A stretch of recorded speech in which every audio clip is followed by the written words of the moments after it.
Welcome back, my friends. Jake here. Today on the channel, we're going to do another question and answer video. Once a month on the community tab, my YouTube channel, I'll put out a question prompt such as this one. Down below, you can ask me anything about anything, read each other's questions, and thumbs up the ones you want me to respond to. I'll try to respond to as many top-ranked questions as I can in today's video. The cutoff was 50 thumbs up.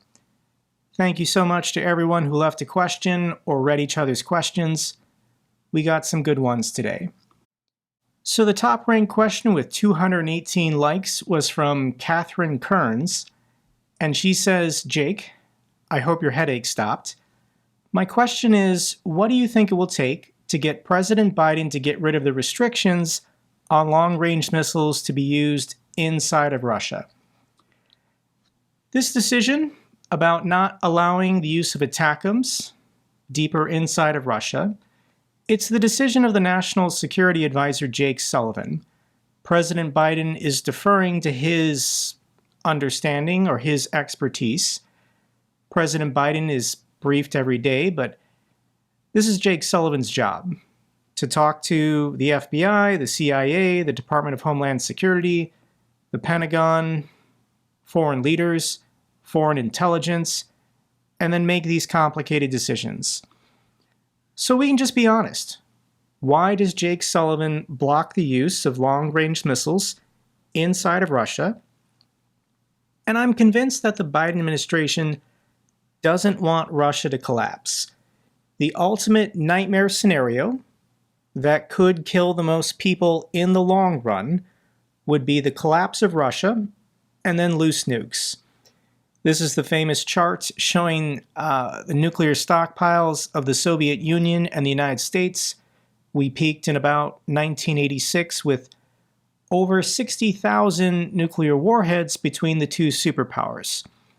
Now, thankfully, when the Soviet Union collapsed, we got arms reduction treaties, and over the last 10 years, Russia's had about 6,000. The United States has about 5,000. But if Ukraine does too well, I hate using that language, and Russia just disintegrates, then we're going to have regional warlords fighting for territory and resources across Russia, and they will all have nuclear weapons. So I don't have a good answer here. I don't have a solution. That is the nightmare scenario that Jake Sullivan worries about. My counter-argument is, Putin's not giving us a choice. Putin, in effect, is blackmailing the world, saying, give us our empire back. Otherwise, I'll allow my own country to collapse. The nightmare scenario you're trying to prevent, I'm actually trying to force if you don't give me everything I want. So this is a dystopian future that I've accepted. I don't think it's inevitable, but I think the collapse of Russia, the breakup of Russia, has to happen.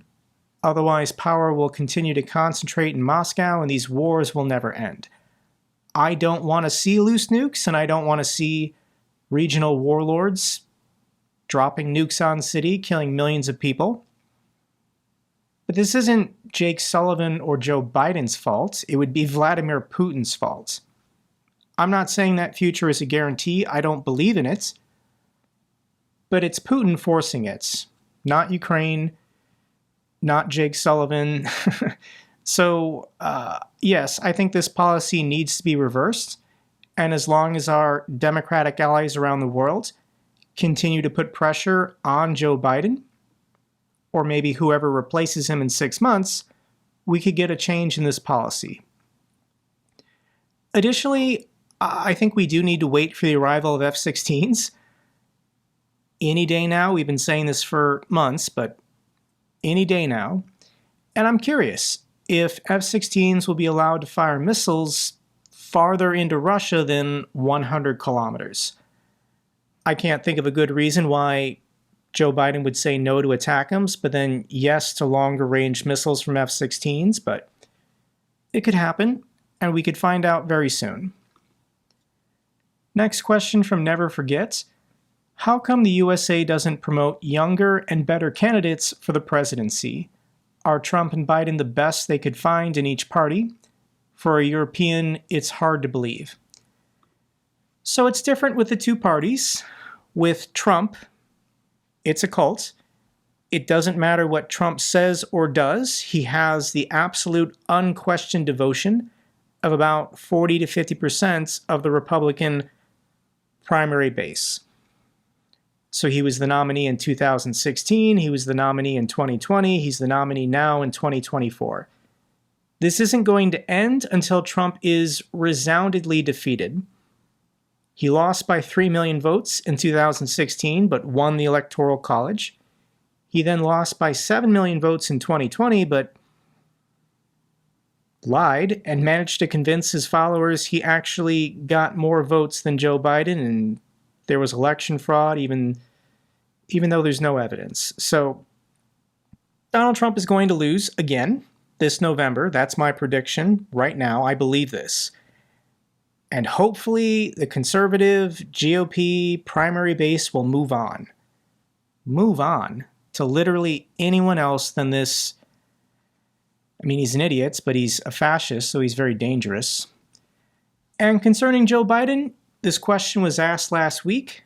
As of Sunday, Joe Biden has officially dropped out. Biden drops out of the 2024 presidential election and endorses his VP, Kamala Harris. So history is going to study this. History is going to talk about this. If there are any diehard Joe Biden fans in the comment section, I'm sorry. I watched this debate 3 weeks ago, and this was painful. And I'm not questioning Joe Biden's mental capacity or his ability to make decisions, but he's lost his ability to effectively communicate. If you want to say that's because he was born with a stutter or he's always had foot-in-mouth disease, it's true. But being 81 or 82 made it a lot worse. So Joe Biden, and this was the problem for the last month, couldn't effectively communicate a message. And when you're running for president, you have to do that. Yes, your record the last 4 years is important, but you have to be able to respond. You have to be able to explain it. And my argument is he no longer was effectively capable of doing that. So he did the right thing. Joe Biden put his country first, his party first, and he abdicated. This hasn't happened since President Johnson in 1968, so it's pretty incredible. I think it's incredibly badass of him. We can make the argument that he was pushed out. Democratic leadership kept going to him saying, your time is up, but he could have fought it. He could have just stayed where he was and been difficult, but he did the right thing. I could talk about Biden's attempts to once again clean this up. And a week after his debate, he got a spray tan and talked to Lester Holt with NBC News. But this is old media. This is legacy media. Joe Biden's just from a different time and age. And the world has changed with the advent of the internet and social media. We need younger candidates who understand the internet and social media just a little bit better than an octogenarian. So I want to make the argument that we need both Republicans and Democrats. We need younger candidates who can go on a podcast for 2 hours and have a relatable conversation. This is what people want. This is the power of people like Joe Rogan. And to credit MAGA, MAGA loves these internet podcast shows. They're not really fact-checked, so they can say whatever they want. Joe Rogan's not going to challenge them. But we need candidates on the left who support Ukraine. I'm a single-issue voter who can go on Joe Rogan and give a compelling argument why the United States should remain in NATO and should continue defending democratic states around the world. Other famous podcasters like Lex Friedman or Tom Billio. I would love to see Vice President Harris go on these shows, get their clips on social media to combat all the MAGA people and RFK Jr., who have been on all these podcasts. But at the moment, the Democratic establishment shuns social media. They shun these podcasters, and I think it's hurting. But in 4 years, this is going to change. The left has to take these shows serious, and they have to start participating in them. They can't just blanket boycott social media interview shows anymore. Where I'm going with this is legacy media is dead. Thinking you can just appear with Lester Holt for 30 minutes and you can make up for a bad 90-minute debate, people aren't buying this anymore. Next question, thinking about those billionaires Peter Thiel and Elon Musk who seem to be against Ukraine, financing the Republican presidential and VP candidates. Do you have any more thoughts on those Bond-style villains? And yes, I have lots of thoughts. For everyone on the internet talking about conspiracies with George Soros or other Jewish billionaires, this isn't even being hidden. All of these tech billionaires are currently buying the Republican Party. The business community and the national security wing of the GOP has been ejected. There lacks strong centralization and leadership that's not Donald Trump and his children. So people like Peter Thiel and Elon Musk are trying to get themselves in there. Because if they can get control of the White House, then they can do whatever they want. And I don't really like billionaires buying our democracy. Real quick, I have to share this tweet. Elon Musk back in July of 2022 said, Trump would be 82 at the end of his term, which is too old to be chief executive of anything, let alone the United States. So Elon Musk is a hypocrite. He's a anybody but Biden supporter because Biden won't give Russia what they want. Biden won't give China what they want. Biden won't give North Korea what they want.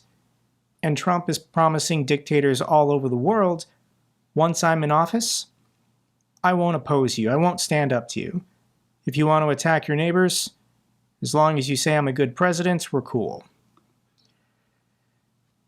So with these tech billionaires, they're different. They're different than other billionaires who have participated in US politics in the past, because a lot of them are dystopian.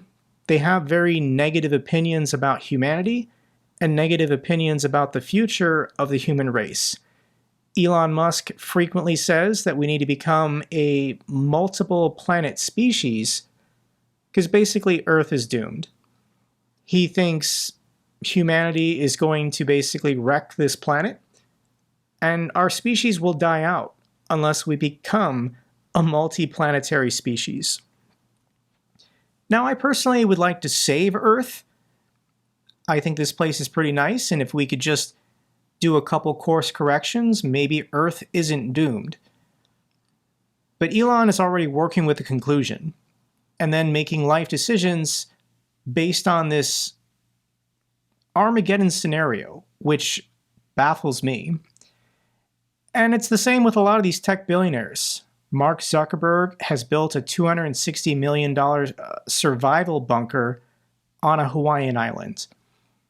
I don't know what this guy knows that I don't know, but he seems to think that humanity's in trouble, and he's going to need a $260 million underground bunker in Hawaii for him and his kids to survive. Sure, you could do that. Or you could use some of your billions, Zuckerberg, to make sure the Earth doesn't end. Seems like a better use of your money. And then we get to Peter Thiel, and this guy, once again, is a globalist. He has no loyalty to the United States Constitution, or the United States people. And he got citizenship in New Zealand. He basically paid for it. And once again, it's an escape scenario. If the nukes start flying and hundreds of millions of people start dying, he's just going to retreat to New Zealand. So rather than working towards a future in which we don't all die, these tech billionaires are just trying to find a way for themselves to survive.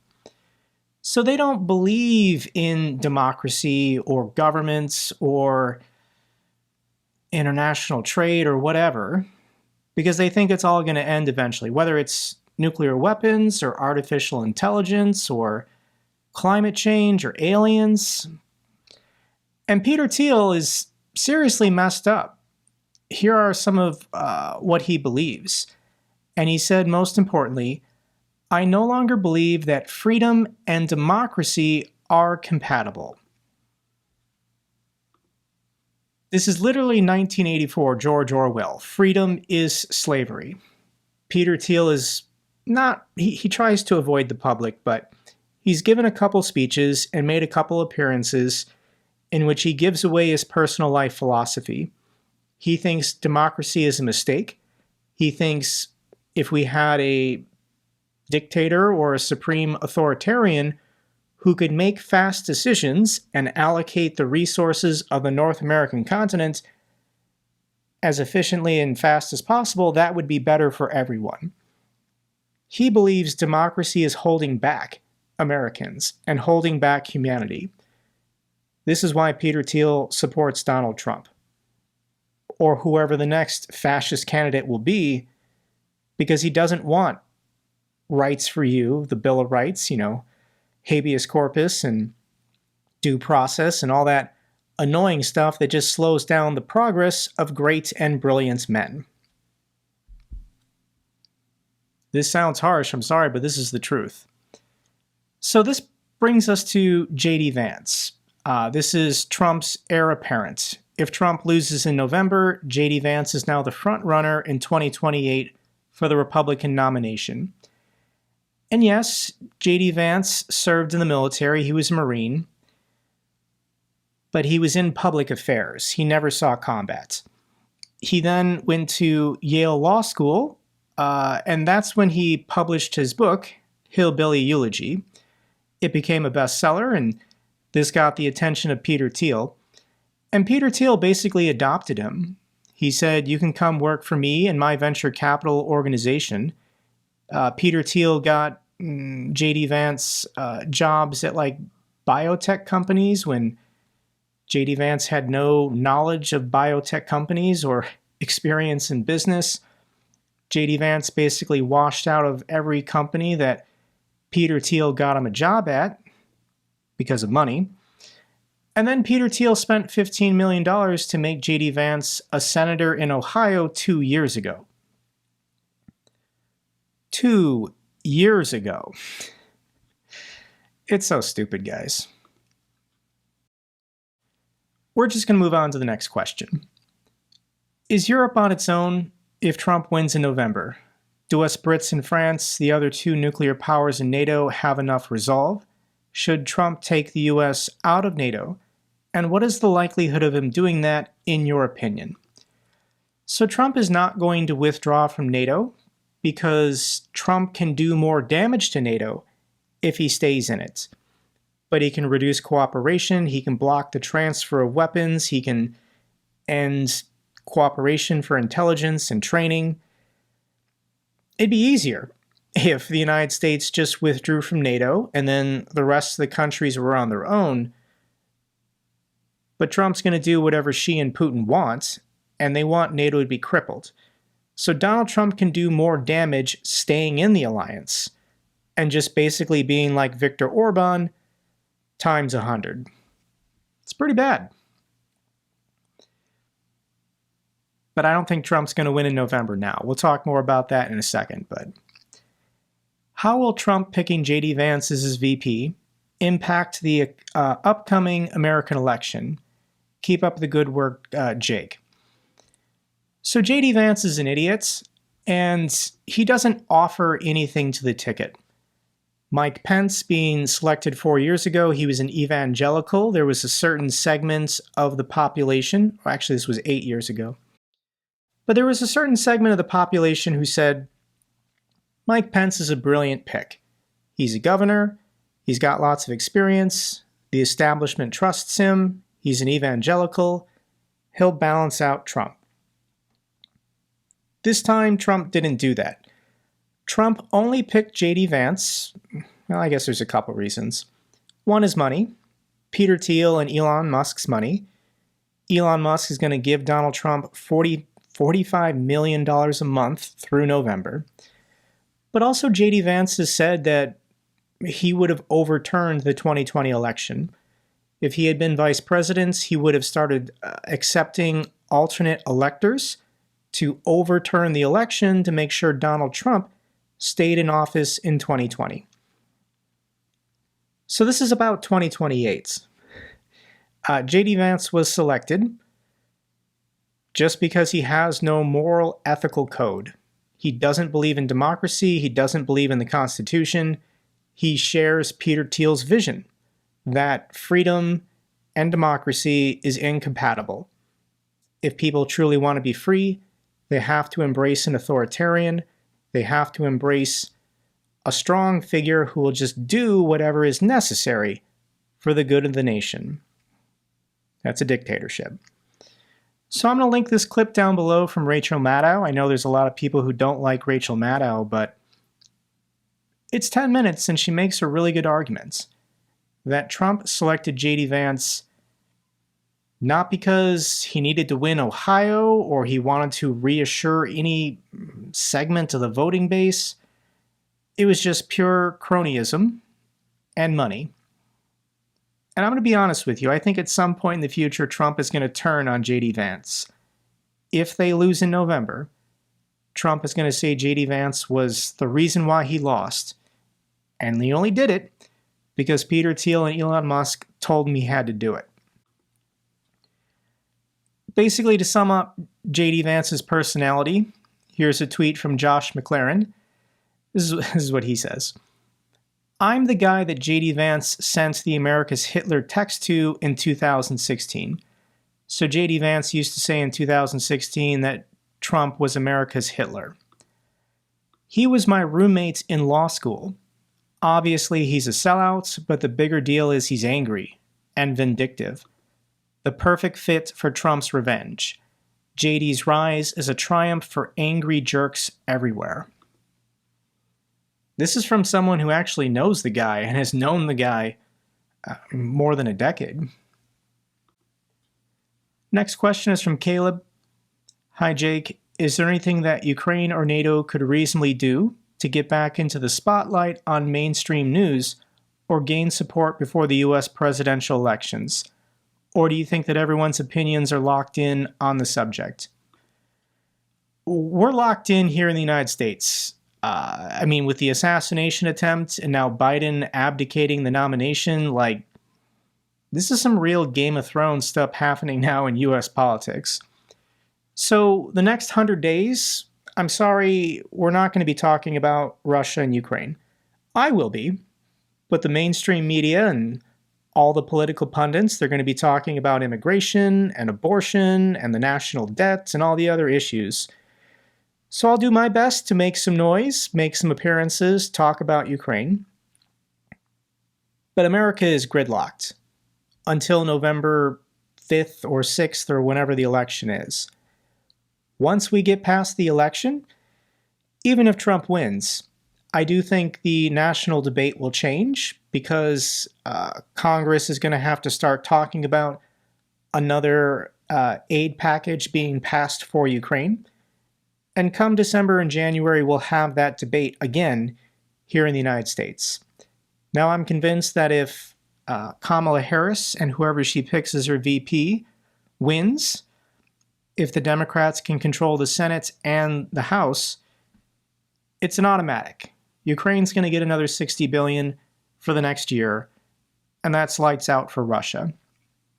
This is what I'm going to be fighting for every single day for the next 100 days. Next question.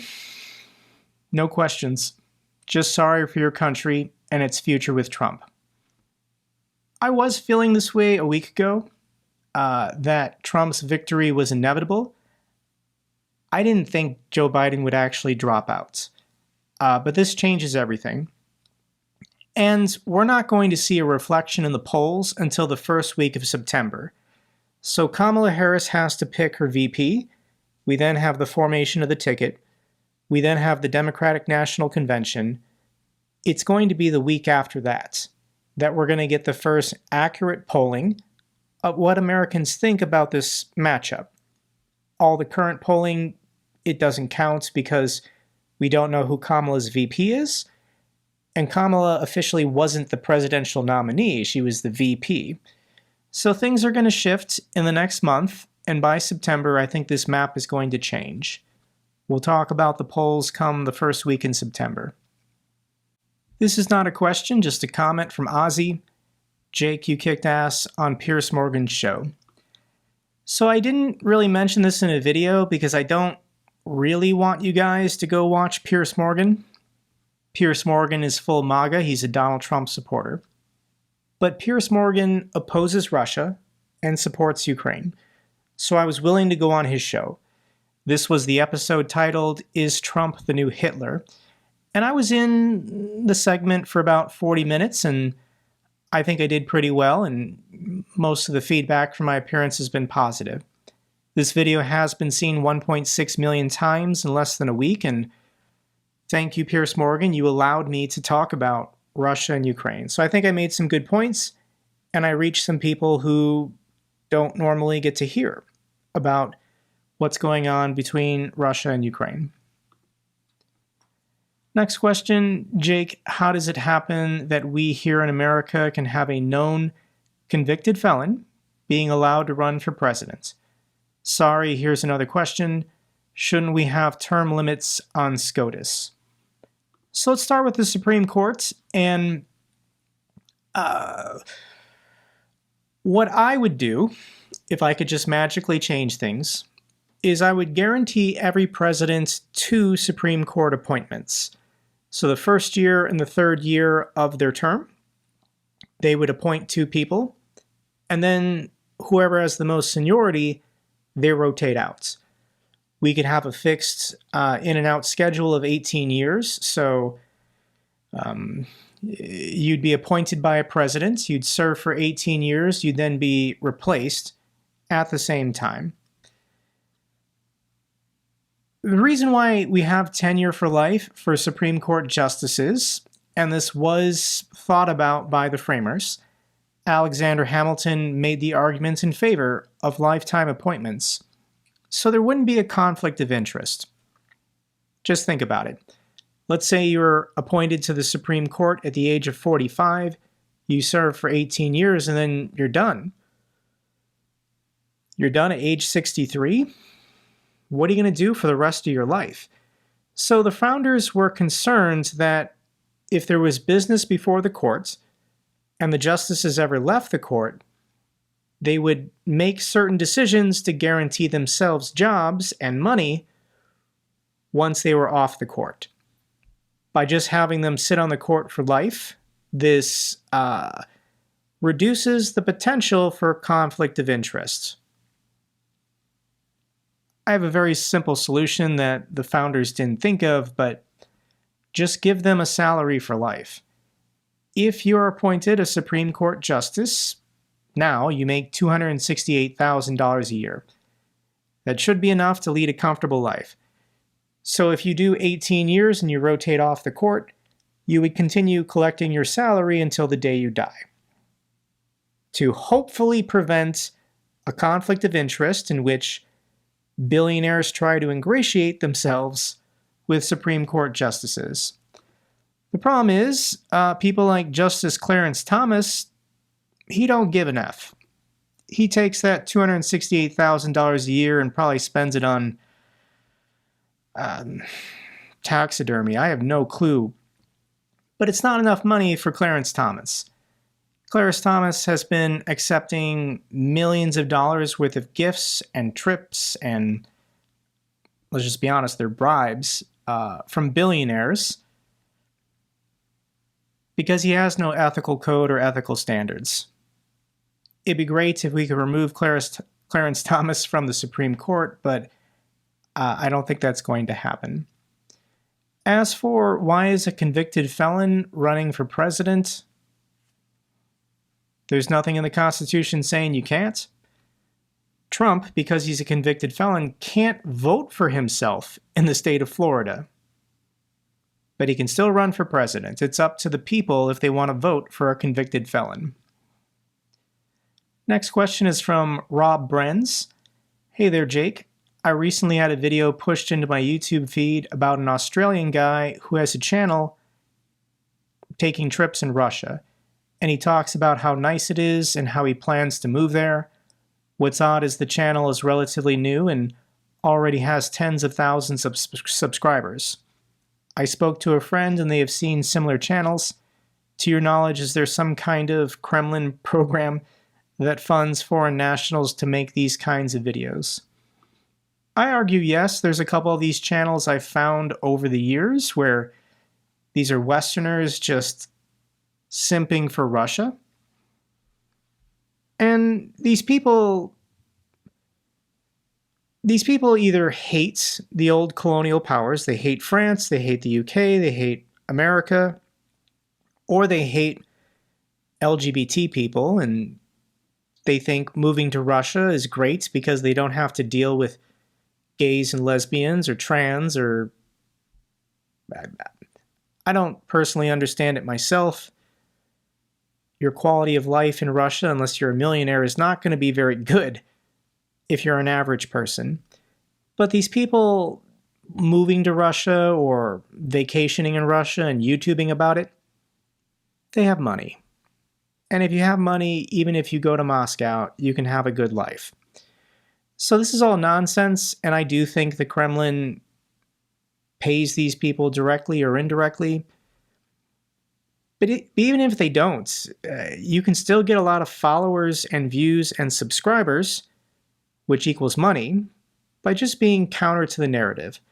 So if people are saying Russia is bad because you have no personal freedoms in Russia, then just somebody taking the counter argument is guaranteed to get them a certain following. So they could have legitimate followings, or maybe they don't. I don't think it matters. The best thing you can do at home is not click on their videos, don't watch their videos, don't interact or engage with them at all, and then the algorithms won't promote them. All right, here's the good one. Who should replace Joe Biden? This was asked by Paul. And it's Kamala Harris's choice. I'm sure she's going to talk to and consult a lot of people. I do think she's going to make an announcement probably a week before the convention, just to spread out the headlines. But it doesn't really matter who she picks, in my opinion. She could pick a ham sandwich to be her VP, and I think she's going to win now. I do believe she's going to defeat Donald Trump in November.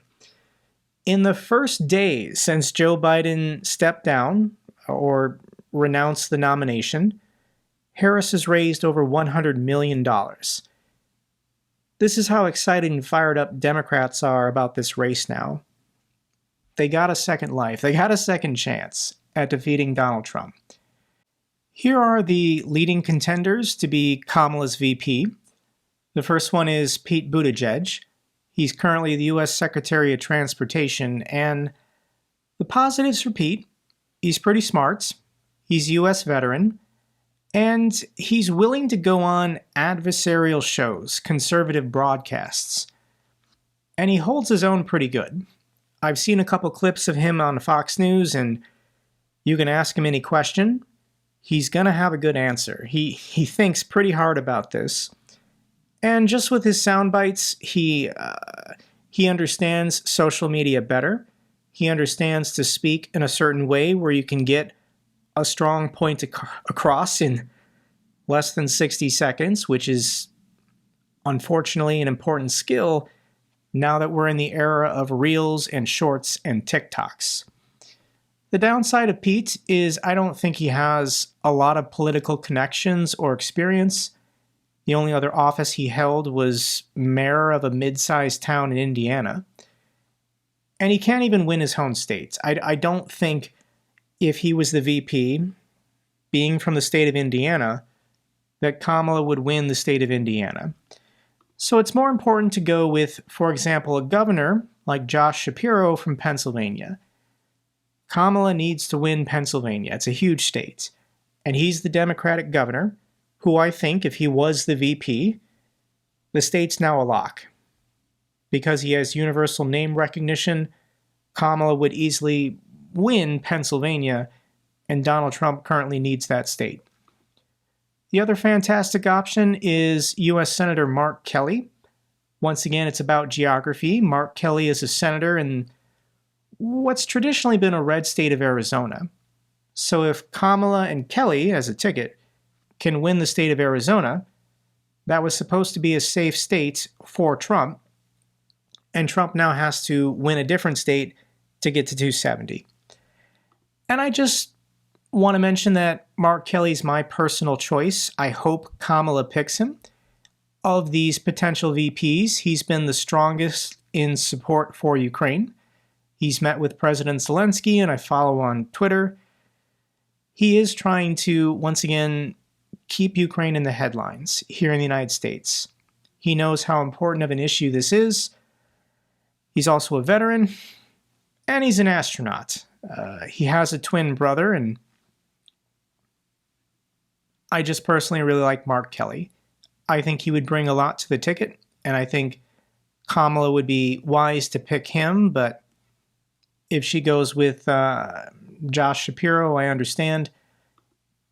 It does come down to chemistry and who you feel most comfortable spending a lot of time with, and I don't know. I don't know if Mark Kelly and Kamala Harris have a pre-existing relationship working on various issues or whatever. We'll find out in the next 2 weeks who she picks. The new Prime Minister of the UK has reassured Zelensky that storm shadows can be used without restrictions you know where. Soon enough, they had to retract this. Do you think the United States doesn't allow its partners to go out of line of US policy? Then how are European countries supposed to pull their weight? It's a good question. But the answer is yes, I think the United States military has a veto over what other NATO members say and do. I think the UK wants to allow the use of storm shadows, but it's Jake Sullivan and the United States military saying no. And the reason why is the Supreme Allied Commander of Europe is currently this guy, General Christopher Cavoli, and he's American. And the Supreme Allied Commander of Europe is always American, going back to General Dwight D. Eisenhower. And the reason why the guy in charge of the security of Europe is always American is because the United States military brings the most military assets. All other NATO militaries, in the event of a war or a conflict, become subordinate to the US military chain of command. This is the agreement that all NATO partners have agreed to. So if the UK wants to do something that might lead to a war in which this guy has to fight, he's going to say no. And I mean, I'm sure that's his opinion, not just Jake Sullivan. Now, if you're European and you're saying, what the hell, why is it this way? To counter this, the Secretary General of NATO is always European. So you always have an American Supreme Allied Commander and then a European Secretary General of NATO. The Secretary General is not a military commander, he's an administrator. You can go on Wikipedia and you can see past secretaries have been from the UK, Belgium, the Netherlands, Italy, Germany, Spain, Denmark, Norway, and now we've got the new one from the Netherlands. Why hasn't the Crimean Bridge been taken out yet? Pundits were predicting May and June. The answer is F-16s. They're going to use F-16s and missiles on board to take out this bridge. It's going to happen as soon as F-16s arrive. This is going to be one of the first combat missions they fly. We're going to find out together pretty darn soon. I've been saying this for months, but we have to be close.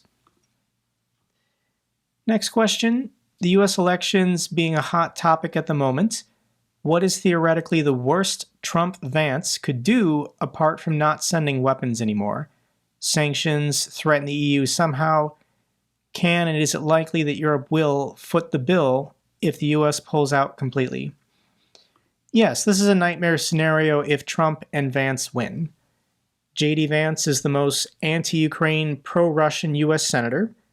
That's why Putin wanted Trump to pick him. That's why he's on the ticket. And Trump is already signaling that they're going to get rid of US sanctions on Russia. So not only will all military support from the United States to Ukraine end, all sanctions the United States has placed on Russia and Russians will be lifted. And all frozen Russian assets will be returned to Russia with an apology.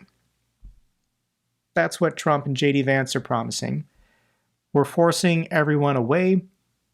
When asked if the easing of sanctions on Russia would be part of a potential peace plan, Donald Trump said that he doesn't love sanctions.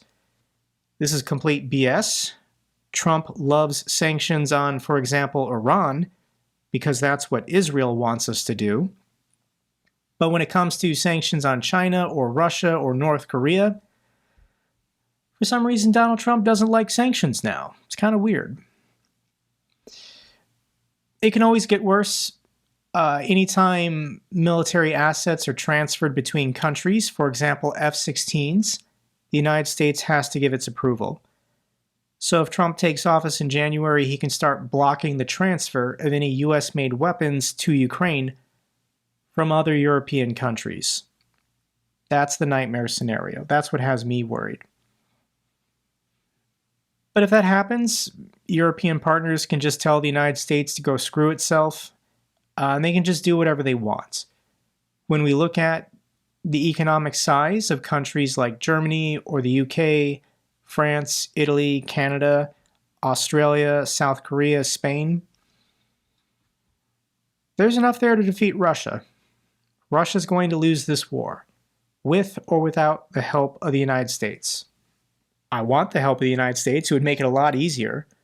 Fewer Ukrainians would have to die and the war would end sooner.